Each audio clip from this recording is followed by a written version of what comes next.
D'altronde mica è la quarta volta che provo a registrare questo video, no? Sì, Leonardo, tu ci stai facendo comprare tutti questi spazzolini elettrici bellissimi, scintillanti, ma se non ci spieghi come si usano, che ce ne facciamo? Avete ragione.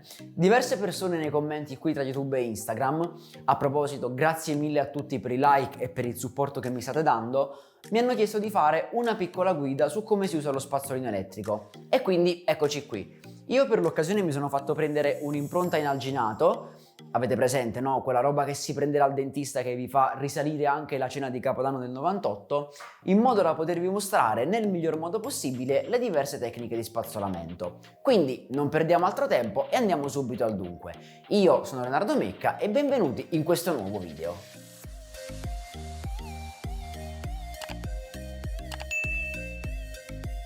Per comodità, come al solito, io vi divido il video in capitoli perché sono diverse le cose da dire riguardo l'argomento di oggi e vorrei evitare di farvi guardare tutto il video inutilmente. Quindi se scorrete qui nella barra in basso potete saltare tra i diversi capitoli. Partiamo da una distinzione fondamentale, ovvero la differenza tra gli spazzolini con tecnologia sonica e rotoscillante, perché appunto la diversa tecnologia utilizzata fa sì che ci sia bisogno anche di una diversa tecnica di utilizzo. Senza perderci in tecnicismi fondamentalmente inutili, la differenza sta nel tipo di movimento che fanno le setole. Nella tecnologia rotoscillante, infatti, quella usata dagli spazzolini elettrici Oral-B per intenderci, viene sfruttata una combinazione tra pulsazioni e rotazione ultraveloce. Questo cosa vuol dire? Vuol dire che le setole prima vanno a disgregare la placca tramite le pulsazioni che premono sulla superficie del dente e successivamente tramite la rotazione e quindi l'azione meccanica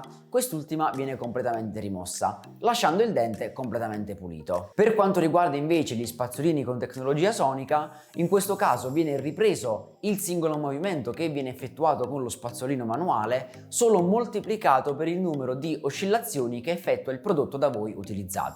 In parole povere, lo spazzolino vibra ad altissima velocità andando a disgregare la placca dal dente. Oltre a tutto ciò, il movimento delle setole genera delle micro bolle d'acqua che vanno a pulire negli spazi interdentali. Una volta quindi capita la differenza fondamentale e magari sull'efficienza ne parliamo a fine video, parliamo della tecnica da utilizzare. Partiamo dalle regole in comune. Tutti i tipi di spazzolino, ovviamente anche quelli manuali, vanno utilizzati per 2 minuti almeno 2 volte al giorno.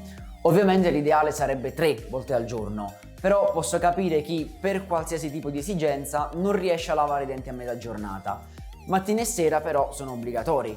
La mattina perché di notte si presentano le condizioni ideali per la formazione della placca e la sera perché avete passato un'intera giornata in cui avete sottoposto la vostra bocca a cibo, bevande o comunque qualsiasi tipo di agente esterno. Per quanto riguarda invece i famosi 2 minuti, questo è il tempo necessario per effettuare una pulizia ottimale e ridurre al minimo il rischio di formazione della placca. È ormai un protocollo accettato in tutto il mondo e gli studi hanno dimostrato che se ci mettiamo meno tempo non puliamo bene la bocca, ma se ci mettiamo più tempo rischiamo di fare danni a smalto e gengive. Stesso identico discorso vale per la pressione da applicare sul dente.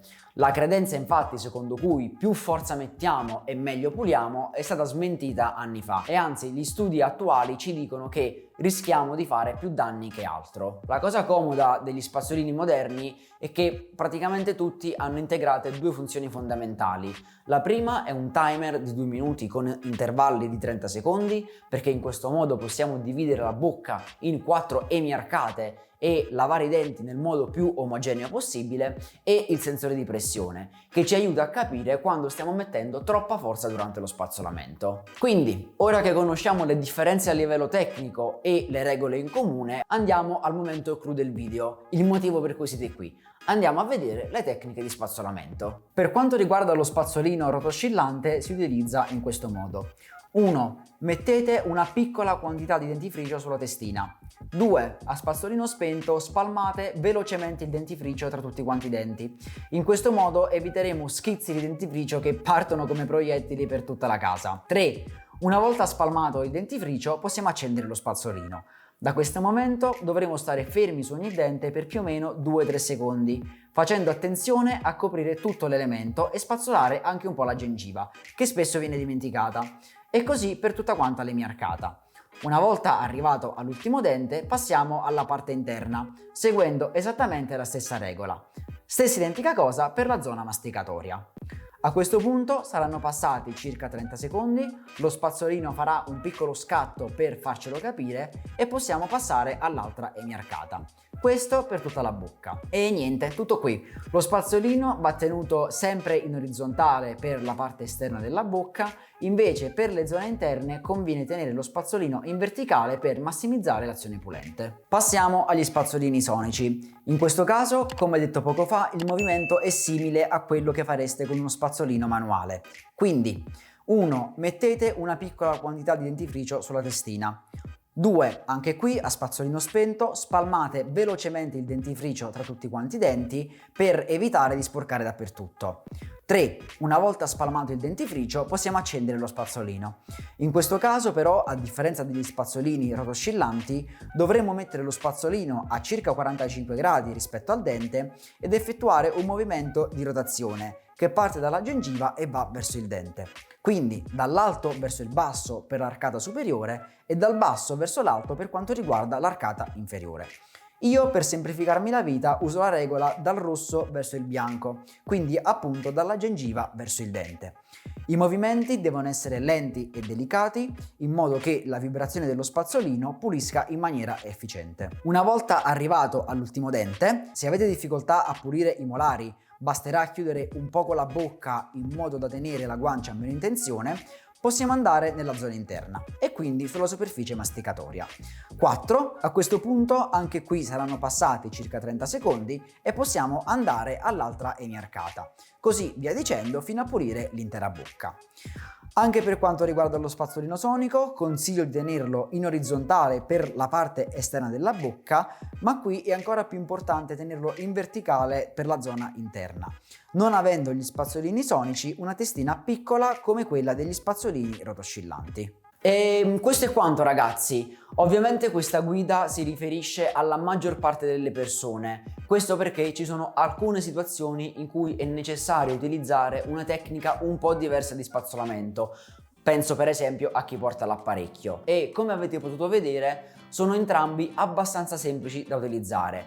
La parte effettivamente complicata è quella di iniziare ad avere l'abitudine di lavare i denti con costanza, senza trovare scuse del tipo vado di fretta la mattina o sono stanco la sera, perché sono 2 minuti che possono realmente salvare i vostri denti sul lungo periodo. Se devo esprimere una preferenza a livello personale, io uso gli spazzolini rotoscillanti. 1 perché sono un po' più semplici da utilizzare e 2 perché sono diversi gli studi che dimostrano una maggiore efficienza di quest'ultima tecnologia rispetto a quella sonica. Siamo giunti alla fine del video, io spero di essere stato il più chiaro possibile. Se avete comunque domande fatemele nel box dei commenti qui sotto e se vi sono stato utile lasciate un like e iscrivetevi per far crescere il canale.